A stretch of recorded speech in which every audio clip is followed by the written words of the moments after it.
শহীদ শরীফ ওসমান হাদি এই ইমানদার যুবক রহমতুল্লাহ আলাইহি, আমি আজকে তার কবর জিয়ারত করে আসছি। তো এই ইমানদার যুবক, আমার মাটির এই সাহসী সন্তান, এই ইমানদার যুবক প্রমাণ করেছে একই সাথে ঈমান এবং দেশপ্রেম একসাথ করে শুক্রবার জুমার নামাজ পড়ে গুলিবিদ্ধ হয়ে মহান আল্লাহর কাছে নিজেকে পেশ করছে। আল্লাহ বলছে, হাদি তোর প্রতি ফোঁটা রক্তের বিনিময়ে আমি লক্ষ কোটি মানুষের চোখের পানি ঝরাইয়া দিলাম। সে 5 ওয়াক্ত নামাজ পড়তো, সে ফজরের নামাজ পড়তো, প্রতিদিন ফজরের নামাজ পড়তো।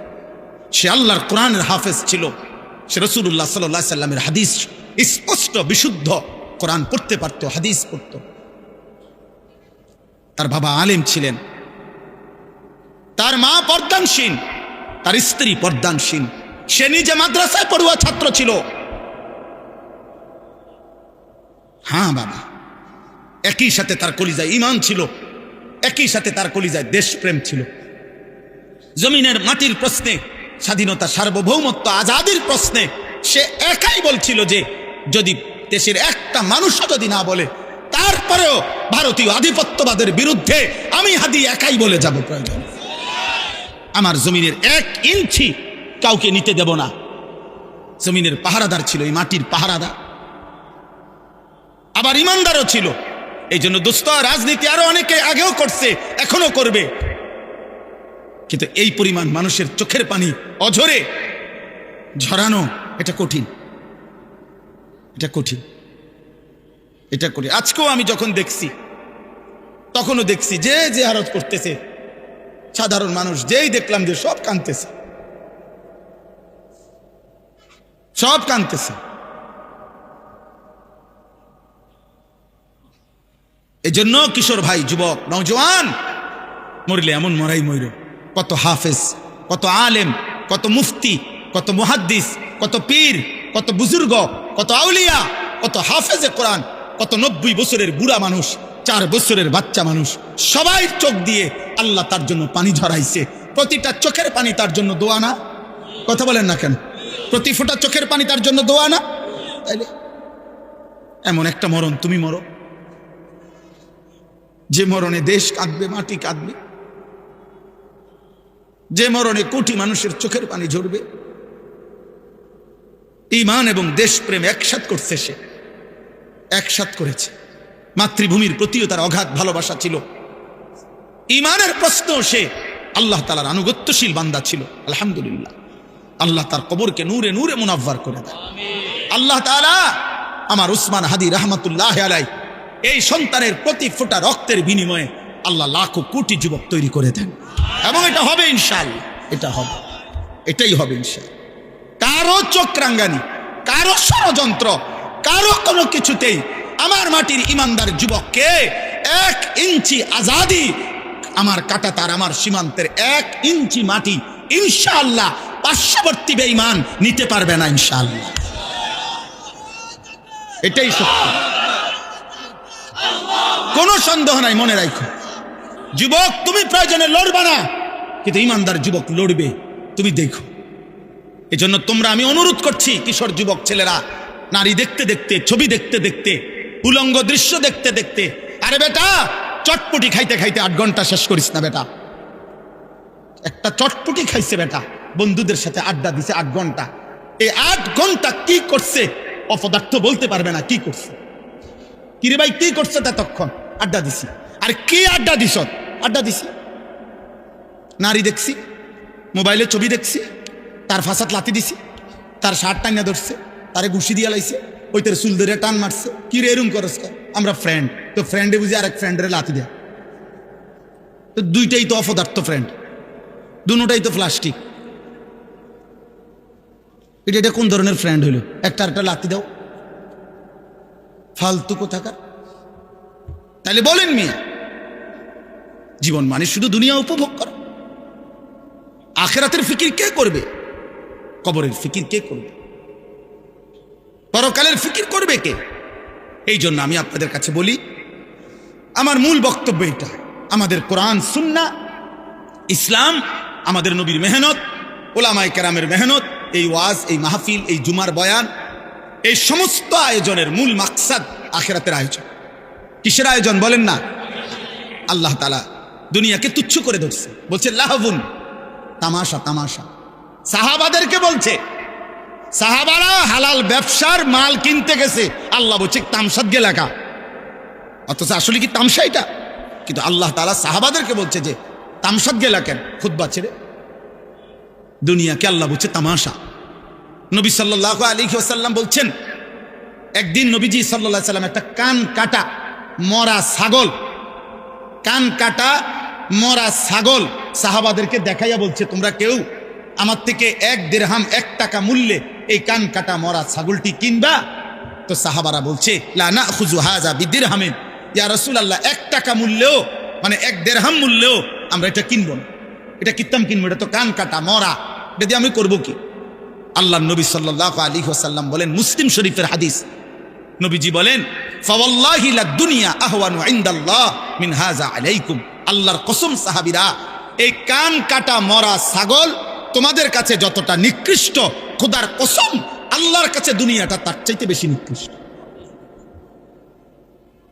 এটা মালিকের কাছে কিছুই না, কিছুই না, কিছুই না, কিছুই না। আমরা এক একজনে মানে এই বিল্ডিং একখানার বদুয়ার কুদুর কইরা বাপসা কথা কয়, যে কি মুখ দিয়া কয় না নাক দিয়া কয় বোঝা যায় না।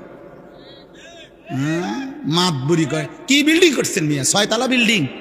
ইউরোপ আমেরিকার মধ্যে 6 তলা বিল্ডিং এর মধ্যে তো ছাগলও ফালে না। দেখেন মিয়া কি, আমি এই 70-80 লাখ টাকা দামের এসব প্রাইভেট কার দিয়া জাপানে ঘাস টানে। আপনি জিজ্ঞাসা করেন, আমি জিজ্ঞাইছি, ছাগলের ঘাস টানে, ঘাস টানে এগুলা। এরা কয়েকদিন সালাই দিয়ে হালাই দিলে এরপরে আমরা দেশে কয়েকগুলো একেবারে 1 নম্বর। কি এটা না? হ্যাঁ, তো এটা কি জহির ভাই কনে 26,000 মাইলেজ 28,000 মাইলেজ, মানে এরা কয়েকদিন সালাই হালাই দিচ্ছে, এটা যা ফালতু জিনিস ফালা। এইটাই আমাদের দেশের সবচেয়ে ব্র্যান্ডে বিশাল কিছু, ওটা ওরা ফালাই দিছে, ফালাই। আমার একজন পরিচিত আছে, উনি বলছে অস্ট্রেলিয়া থাকে উনি, আমি ওনারে জিজ্ঞাসা করছি আপনি কি করেন অস্ট্রেলিয়া? বলছে হুজুর আমি হেলিকপ্টার দিয়ে সার দেই। কসম খোদা, হেলিকপ্টার দিয়ে কি দেয়? সার দেয়, সার। মানে কোম্পানির সবজি প্রজেক্ট এত শত একর, হ্যাঁ এগুলো কোনো 8টা সার দিব এই সিস্টেম না, অটো দিয়ে দিলে হইতো না, সিএনজি দিয়ে দেওয়া যায় না, ওগুলো হেলিকপ্টার দিয়ে সার দেয়। আমাদের বাংলাদেশে হেলিকপ্টার দিয়ে সার দিব কোন বছর? এই 12 তারিখের পরে। এই দোয়া করেন, 12 তারিখ নির্বাচন না, 12 ফেব্রুয়ারি, 13-14 তারিখের দিকে ইনশাল্লাহ প্রত্যেকের ঘরে ঘরে হেলিকপ্টার পৌঁছা যাবে সার দেওয়ার জন্য। যেই বিবৃতি চলতেছে এক একজনের, সুবহানাল্লাহ, কি হয় বলা যায় না, কি হয়। শেষ পর্যন্ত আমরা যার যার দেশে থাকতে পারি কিনা, নাকি সকলেই একবারে বেডিং টেডিং নিয়ে চাঁদের দেশে বা মঙ্গল গ্রহে চলে যায় কিনা, সম্ভাবনা আছে। যেই আশ্বাস দিতেছে সবাই, মাশাআল্লাহ, আশা করা যায়, আশা করা যায় হয়তো চাঁদে বা মঙ্গলে আমরা গদ্দুয়ার করতে পারবো। আশা করি ব্যাপক উন্নতি হয়ে যাবে দেশে, অনেক কিছু। হ্যাঁ হ্যাঁ ইনশাআল্লাহ। তাইলে দুনিয়া তো বেঈমান আমাদের চাইতে বেশি ভোগ করছে। আমি বুঝাইতে চাচ্ছি এটা, ওরা তো হেলিকপ্টার দিয়ে সার দেয়, আর আমরা তো এখনো অটোতে চলি। দুনিয়া হবে না বাপ, দুনিয়া নিয়ে তামাশা করলে মোমেন হবে না। ইমানদার দুনিয়া না, ইমানদারের আখিরাত। ওয়ালাদ-দারুল আখিরাতু খায়রুল লিল্লাযিনা ইয়াত্তাকুন আফালা তাকিলুন। আল্লাহ বলেন আখিরাতের ঘর জান্নাত মুত্তাকিদের জন্য সেটাই উত্তম, তোমরা কি বুঝবে না? আল্লাহ বলছে কুল আউনাব্বিউকুম বিখাইরিম মিন যালিকুম।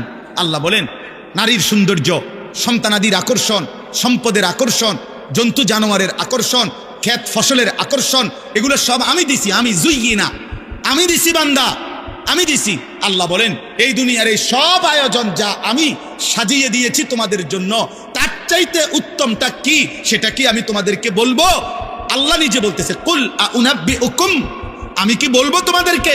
তো আল্লাহ নিজেই বলেন লিল্লাযিনা তাকাউ ইনদা রাব্বিহিম, তোমরা যারা যারা আমি আল্লাহকে ভয় করে আমার উপরে তাকওয়া রেখে গুনাহ ছেড়ে দিয়ে আখিরাতে আসবা, জান্নাতুন তাজরি মিন তাহতিহাল আনহার খালিদিনা ফিহা, অনন্তকালের জান্নাত আমি আল্লাহ তোমাদের হাতে তুলে দেব। আর জান্নাতের এক কোণা, জান্নাতের এক নিয়ামত, খোদার কসম তোমার দুনিয়া লক্ষ কোটি বারের চাইতেও অনেক উত্তম, অনেক উত্তম, অনেক উত্তম।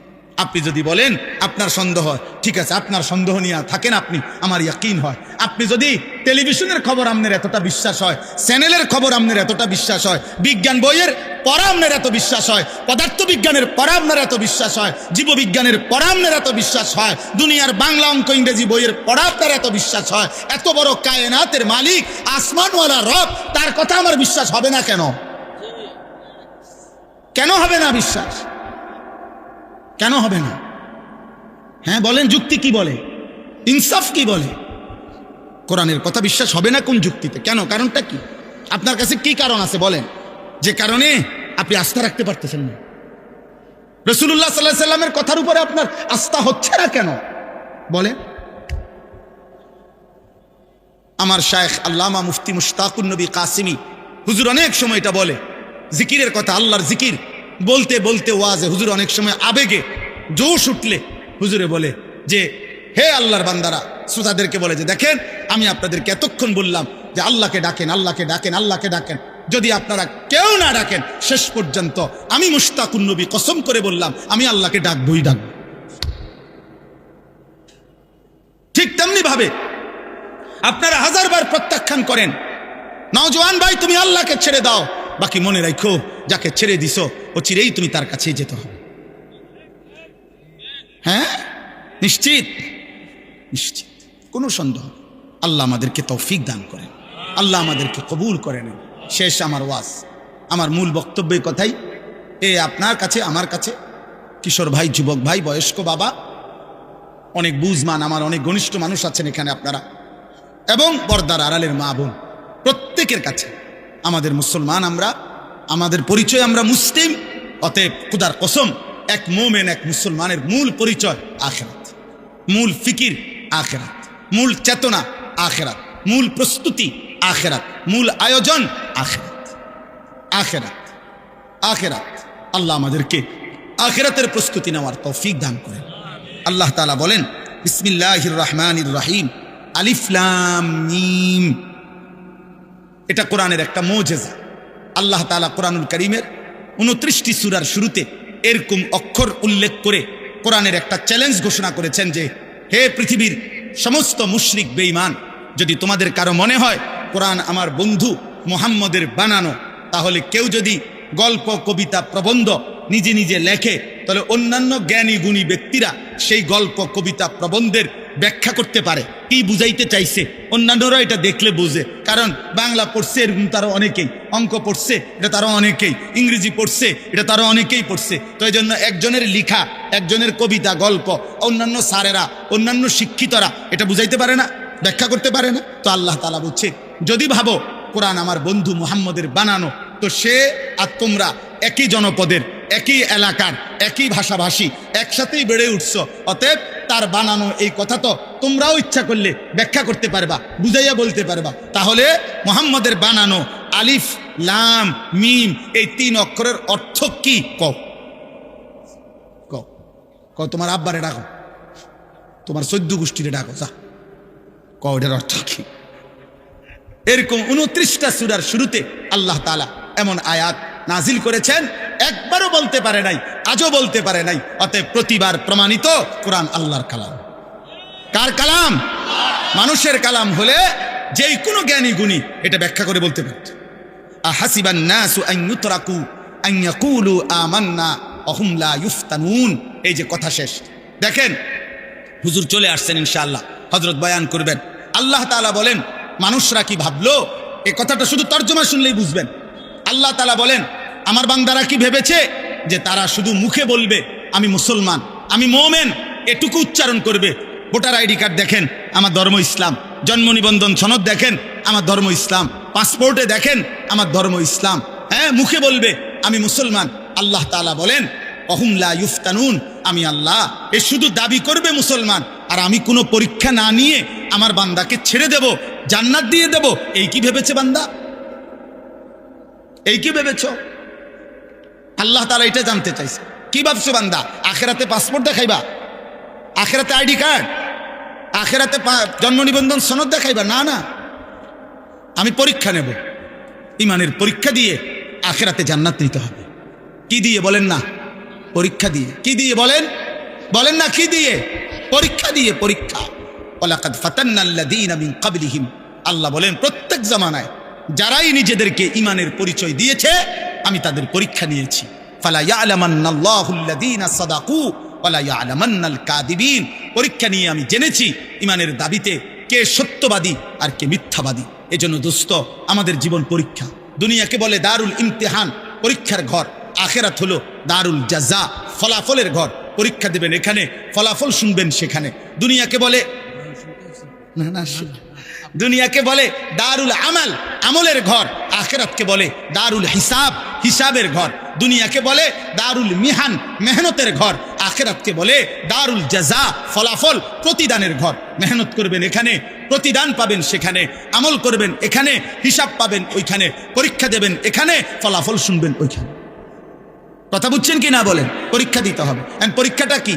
পরীক্ষা হলো এই প্রতিদিন মৃত্যু পর্যন্ত আল্লাহ তাআলা আমাদেরকে যত বন্দিগি করতে বলছেন এটাই পরীক্ষা। প্রত্যেকটা ইবাদত এটাই পরীক্ষা। প্রতিটা গুনাহ ছেড়ে দেওয়া এটাই পরীক্ষা। প্রতিটা আদেশ পালন করা এটাই পরীক্ষা। প্রতিবার নামাজের ওয়াক্ত হয় এটাই পরীক্ষা। সেজদা দিচ্ছেন না ছেড়ে দিচ্ছেন। প্রতি বছর পরীক্ষা, যাকাত দিচ্ছেন না ছেড়ে দিচ্ছেন। প্রতি রমজান পরীক্ষা, রোজা রাখছেন না নাকি রাখছেন না। টাকা সামনে, উপার্জন সামনে, পরীক্ষা হালাল উপার্জন করছেন না হারাম উপার্জন করছেন। খাবার সামনে, পরীক্ষা হালাল খাবার খাচ্ছেন নাকি হারাম খাবার খাচ্ছেন।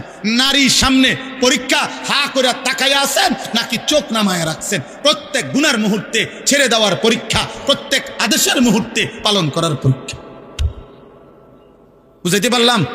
কথা বলেন না, বুঝলেন? পরীক্ষা দিতে হবে দোস্ত, পরীক্ষা দিতে হবে। ওই ইমাম সাবরে, ইসরাফিল বাইরে আর আব্দুল কাদের ইসলাই বাইরে ফাঁকে ফাঁকে টাকা 200 দিয়ে বেচতে যাইবেন। কিতা ঘটনা কি? না, অনেক বড় লোক, অনেক ধনাঢ্য ব্যক্তি, অপ্রিয় সত্য কথা বললাম, অনেক ধনাঢ্য ব্যক্তির ফিকির হইল আখেরাত মানে শুধু দান সদকা। উনি এদুর গেছে, আখেরাত মানে দান সদকা। জীবনভর প্রতিদিন সুদ খায়, সুদের লেনদেন, সুদের উপার্জন। এলাকায় একটা এতিমখানা দিছি, 60 জন এতিম ডেইলি খায়। এই যে বেহেস্তের বুঝ করে রাখছে এলাকা, হ্যাঁ ব্যস্ত ওই যে এলাকায় যে 60 জন এতিম খায় যে, ওইটাই আখেরাত। এই 60 জন এতিমের কান্দে করে বেহেস্তে যাবে। এতিম তো আপনার এত পয়সাওয়ালার সাফে সমান হয়ে যাবে। না না, দান সদকা একটি আমল। কথা বলেন, দান সদকা কি? দান সদকার অনেক নেকি, কিন্তু আপনি বলেন কেউ যদি আজকের দিনে 100 কোটি টাকাও দান করে, কিন্তু আজকের মাগরিবের নামাজ যার ছুটে গেছে, আজকের এশার নামাজ ছুটে গেছে, তো এই 100 কোটি টাকা দানের বিনিময়ে আজকের মাগরিবের নামাজের কাফফারা হবে তো? এশার নামাজের কাফফারা হবে তো আব্বা? তো তাইলে এই জন্য আল্লাহ তাআলা বলেন বান্দা পরীক্ষা দিতে হবে। পরীক্ষা, প্রত্যেকটি আদেশ পালন করার পরীক্ষা, প্রত্যেকটি নিষেধ ছেড়ে দেওয়ার পরীক্ষা। এই পরীক্ষায় উত্তীর্ণ হয়ে জান্নাতে যেতে হবে। জান্নাত মামুলি না, জান্নাত 2টা রুম আর একটা বারান্দা না, সবচেয়ে ছোট জান্নাত 10 দুনিয়া বরাবর। আপনি এটাকে মামুলি মনে করছেন কেন? আখিরাত মামুলি না, হাসরের মাঠ মামুলি না। না বা মামুলি না। হাসরের মাঠ মসজিদে 4টা ফ্যান দেওয়া না, 3-4-12 টাকা দিয়ে জান্নাত না, এত কম না। 2 কাতার টাইলসের টাকা দিচ্ছেন, আপনি বেহেশতে যাবেন না? হবে না। এটা একটা আমল, নেকি হবে, সওয়াব হবে, কিন্তু বাকি আমলগুলোর হিসাব দিতে হবে। আম হাসিবাল্লাযীনা ইয়ামালুনা আস-সাইয়্যাতি আন ইয়াসবিকুনা সাআ মা ইয়াহকুমুন।